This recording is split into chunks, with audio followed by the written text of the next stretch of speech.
బొమ్మల రామారం మండలం సోలేపేట విద్యుత్ సబ్స్టేషన్ను సందర్శించి సబ్స్టేషన్లో విద్యుత్ సరఫరా నిర్వహణ తీరును బీఆర్ఎస్ పార్టీ ఫ్లోర్ లీడర్ మాజీ మంత్రివర్యులు తన్నీర్ హరీష్ పరిశీలించారు. ఈ సందర్భంగా కరెంటు సరఫరా పరిస్థితులపై విద్యుత్ సిబ్బందిని వివరాలు అడిగి తెలుసుకున్నారు.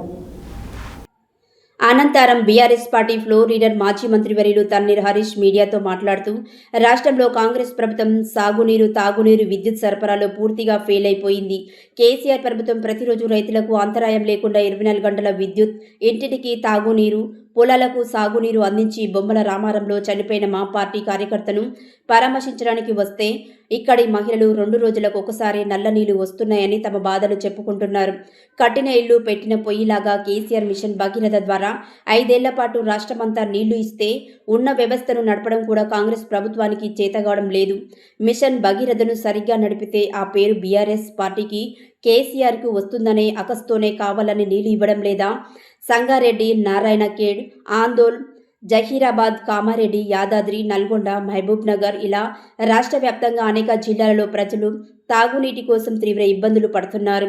మళ్లీ బిందెలు పట్టుకొని మహిళలు రోడ్ల మీదికి వచ్చే పరిస్థితి కనపడుతోంది. మీరు తెస్తామన్న ఆనాటి రోజులు అంటే ఇవేనా? కరెంటు కోసం, ఎరువుల కోసం రైతులు ధర్నాలు చేయడం, తరుగు తీయడమేనా మీ మార్పని ప్రశ్నించారు. ప్రభుత్వ నిర్లక్ష్యం వల్ల, బొగ్గు నిల్వలు లేకపోవడం వల్ల కేసీఆర్ నిర్మించిన యాదాద్రి థర్మల్ ఫ్లవర్ ప్లాంట్లో 1600 మెగావాట్ల సామర్థ్యం గల 2 యూనిట్లు మూతపడి నెలలు గడుస్తోంది. యాదాద్రి థర్మల్ ఫ్లవర్ ప్లాంట్లో కూడా 270 మెగావాట్ల యూనిట్ విద్యుత్ ఉత్పత్తి ఆగిపోయింది. సింగరేణి మన చేతిలోనే ఉన్నప్పటికీ 1870 మెగావాట్ల విద్యుత్ ఉత్పత్తి ఎందుకు ఆగిపోయిందో ప్రజలకు సమాధానం చెప్పాలి. రైతులకు ఫ్రీ కరెంటు ఇస్తే పైసలు రావని కరెంటు ఉత్పత్తి ఆపేసి రైతుల కోతలు పెడుతున్నారా? కరెంటు లేక కాదు, రేవంత్ రెడ్డికి మనసు లేక కరెంటు రావడం లేదా అని ధ్వజమెత్తారు.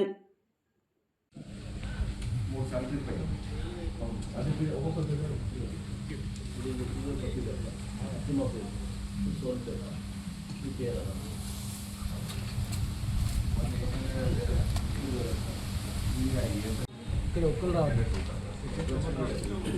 అని ఆగండి.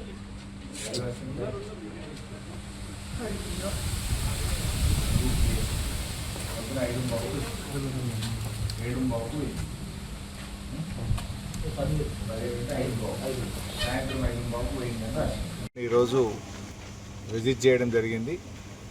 అంటే ముఖ్యంగా రాష్ట్రంలో ఈ ప్రభుత్వం సాగునీటి సరఫరాలో, తాగునీటి సరఫరాలో, విద్యుత్ సరఫరాలో కూడా పూర్తిగా ఫెయిల్ అయిపోయింది. నాటి కేసీఆర్ గారి ప్రభుత్వం ప్రతిరోజు త్రాగునీరు అందించింది. రైతులకు అంతరాయం లేకుండా విద్యుత్ అందించింది. అదేవిధంగా ప్రతిరోజు ఇలా ఎక్కడ కూడా సాగునీటికి కూడా ఇబ్బంది రాకుండా నీళ్ళు అందించాం. కానీ ఇలా రేవంత్ రెడ్డి గారి ప్రభుత్వం విద్యుత్ సరఫరాలో, తాగునీటి సరఫరాలో, సాగునీటి సరఫరాలో పూర్తిగా వైఫల్యం చెందింది ఇలా రేవంత్ రెడ్డి ప్రభుత్వం. నేను ఇలా బొమ్మల రామారం మండలంలో మా కార్యకర్త చనిపోతే పరామర్శించడానికి వస్తే 2 రోజులకు ఒకసారి నల్లా వస్తుందని అక్కడ ఉన్నటువంటి మహిళలు తమ బాధలు చెప్పుకోవడం జరుగుతూ ఉంది. అంటే కట్నే ఇల్లు పెట్టిన పొయ్యిలాగా మిషన్ భగీరథ కార్యక్రమాన్ని రాష్ట్రమంతా కూడా అమలు చేసి 5 ఏళ్ళు త్రాగునీరు సరఫరా చేసింది బీఆర్ఎస్ ప్రభుత్వం. మరి కనీసం ఉన్నదాన్ని కూడా మీకు నడపచేతనైతలేదా? ఉన్నదాన్ని నడపడంలో కూడా కాంగ్రెస్ ప్రభుత్వం ఎందుకు ఫెయిల్ అవుతూ ఉంది? అంటే ఉన్నదాన్ని నడిపితే బీఆర్ఎస్ పార్టీకి పేరు వస్తుందనో, కేసీఆర్ గారిని గుర్తు చేసుకుంటారని కావాలని నీళ్ళు ఇవ్వడం లేదా అని నేను అడుగుతా ఉన్నా. ఇలా రాష్ట్ర వ్యాప్తంగా అనేక జిల్లాల్లో, సంగారెడ్డి జిల్లా, నారాయణఖేడ్, ఆందోళ్, జహీరాబాద్ ప్రాంతంలో కావచ్చు, కామారెడ్డి జిల్లాలో కావచ్చు, ఇటు యాదాద్రి జిల్లాలో కావచ్చు, అటు నల్గొండ జిల్లాలో కానీ, అటు మహబూబ్ నగర్ జిల్లాలో కానీ అనేక జిల్లాల్లో తాగునీటి కోసం ప్రజలు ఇబ్బందులు పడుతూ ఉన్నారు. త్రాగునీరు లేక ప్రజలు రోడ్ల మీదకి రావాల్సిన పరిస్థితి వచ్చింది. మళ్ళీ బిందెలు పట్టుకొని రోడ్ల మీదకి వచ్చే పరిస్థితి కనబడతా ఉంది. ఆనాటి రోజులు తెస్తా అంటే మళ్ళీ బిందెలు పట్టుకొని మహిళలు రోడ్ల మీదకి రావడం, కరెంటు కోసం రైతులు ధర్నాలు చేయడం, ఎరువు బస్తాల కోసం చెప్పులు లైన్లో పెట్టుకోవడం, ధాన్యం అమ్ముకోవాలంటే తరుగు తీయడం, ఇదేనా ఆనాటి రోజులు తేవడం అంటే? ఇలా ఆనాటి రోజులు తేవడం అంటే మీరు ఏం తెస్తున్నారు? ఇవాళ మా గౌరవ మాజీ శాసనసభ్యురాలు సునీతా మహేందర్ రెడ్డి గారు అన్న కరెంట్ సరిగా రావడం లేదు, రైతులు ధర్నాలు చేస్తూ ఉన్నారు, రైతులు ఇబ్బంది పడుతూ ఉన్నారంటే సోదరిమణిని తీసుకొని మా సోలిపేట సబ్స్టేషన్లో ఈరోజు సర్ప్రైజ్ విజిట్కి వచ్చాం. నల్గొండ జిల్లా సోలిపేట సబ్స్టేషన్. కానీ ఇక్కడ పాపం ఆపరేటర్ని అడిగితే ఏమంటున్నాడు, మొన్నటిదాకా మేము 14-15 గంటల కరెంట్ ఇచ్చాం సార్, ఈ వారం నుంచి కేవలం 12 గంటల కరెంట్ ఇవ్వమనే ప్రభుత్వం నుంచి ఆదేశాలు ఉన్నాయి. పోనీ ఆ 12 గంటలన్నా సరిగా వస్తుందంటే మధ్య మధ్యలో ట్రిప్ అవుతూ ఉంది. ఆ ఇచ్చిన 12 గంటల్లో 2 సార్లు 3 సార్లు ట్రిప్ అవుతూ ఉంది. అంటే ఇవాళ 24 గంటల కరెంటుకు రైతాంగాన్ని ఎందుకు దూరం చేస్తున్నారు? మేము కరెంటుకు పేటెంటే మేము అని మాట్లాడతాడు కదా రేవంత్ రెడ్డి. మీ పేటెంట్ అంటే మళ్ళీ ఉచిత కరెంట్ అంటే ఉత్త కరెంటు చేయడమే మీ పేటెంటా? ఎందుకు ఇవాళ రైతుల్ని ఇబ్బంది పెడతా ఉన్నారు?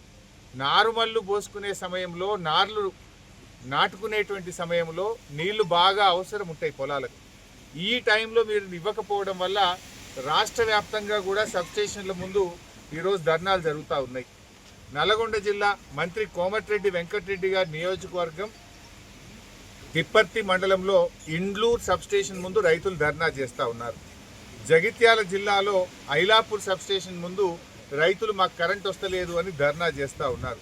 బాల్కొండ సబ్స్టేషన్ల రాత్రిపూట కరెంటు తీస్తున్నారని రైతులు వచ్చి ధర్నాలు చేస్తూ ఉన్నారు. కోహీర్ మండలం దిగ్వాల సబ్స్టేషన్ ముందు రైతులు ధర్నా చేసినారు. సిద్దిపేట జిల్లా అక్బర్పేట్ దగ్గర మండలం కాజీపూర్ సబ్స్టేషన్ ముందు రైతులు ధర్నా చేసినారు. సిరిసిల్ల జిల్లా నిజామాబాద్ సబ్స్టేషన్ ముందు రైతులు ధర్నా చేసినారు. ఇది గత 2-3 రోజులుగా రాష్ట్ర వ్యాప్తంగా రైతులు సబ్స్టేషన్ల ముందు ధర్నాలు చేస్తూ ఉన్నారు. అంటే కారణం ఏంది? ఇవాళ కేసీఆర్ గారు 23,000 మెగావాట్ల విద్యుత్ స్థాపిత సామర్థ్యంతో రాష్ట్రాన్ని మీకు అప్పచెప్పారు. ఇవాళ లోడు 15,000 మెగావాట్లు కూడా లేదు రాష్ట్రంలో. ఏం ఎండాకాలం కాదు, లోడు లేకున్నా రైతులకు ఎందుకు కోతలు పెడుతున్నారు? అంటే కోతలే కాంగ్రెస్ లక్ష్యమా? ఆనాడు ఎన్నికల ముందు కోతలు కోసిండ్రు. అప్పుడేమో 4,000 పెన్షన్ ఇస్తాము, 15,000 రైతు బంధు ఇస్తాము, మహిళలకు 2,500 ఇస్తాము, విద్యార్థి భరోసా కార్డులు ఇస్తాము, ఆ కోతలు కోసిండ్రు. ఇప్పుడేమో కరెంటు సరఫరాలో కోతలు పెడుతున్నారు, బోనస్ ఇవ్వడంలో కోతలు పెడుతున్నారు, మా కేసీఆర్ గారు ఇచ్చినటువంటి కేసీఆర్ కిట్ పథకంలో కోతలు పెడుతున్నారు, గొర్రెలు చేపలు పంపిణీలో కోతలు పెడుతున్నారు, రైతు బీమా పథకంలో కోతలు పెడుతున్నారు. నాడేమో ఎన్నికల ముందు ఆ కోతలు, అధికారంలోకి వచ్చి ఈ కోతలు. ఏంది కోతలు? ఎందుకు రైతాంగానికి కరెంట్ ఇవ్వడం లేదు అని నేను బట్టి విక్రమార్క గారిని అడుగుతున్నా. మొన్న 23వ తారీఖు నాడు వరంగల్ జిల్లాలో బట్టి విక్రమార్క గారు మాట్లాడుతూ రాష్ట్రంలో కరెంటు కోతలే లేవు అన్నాడు. ఏదో గాలి దుమారం వస్తే తప్ప, చెట్లు పడిపోతే తప్ప కోతలే లేవు అన్నాడు. నేను ఈరోజు నల్గొండ జిల్లాలో మన సోలిపేట సబ్స్టేషన్లో ఉన్నాను. మరి ఎందుకు 12 గంటల కరెంటే వస్తున్నది? బట్టి గారు సమాధానం చెప్పండి. కోతలే లేవు అన్నావు కదా నువ్వు, మరి ఎందుకు ఇక్కడ 12 గంటల కరెంటే ఇస్తున్నారు? ఆ 12 గంటల్లో 2-3 సార్లు ట్రిప్ అవుతా ఉన్నది. 12 గంటలు కూడా రాష్ట్రంలో రావడం లేదు. నికార్సుగా 10 గంటలు 11 గంటలే కరెంట్ వస్తుంది ఈరోజు రైతులకు. మరి కోతలే లేవని మీరు మాట్లాడే మాటలు కోతలు అనుకోవాలా? నిజంగా సబ్స్టేషన్లో ఉన్నటువంటి కోతలు నిజమైన కోతలు అనుకోవాలా? ఏది కోతలు?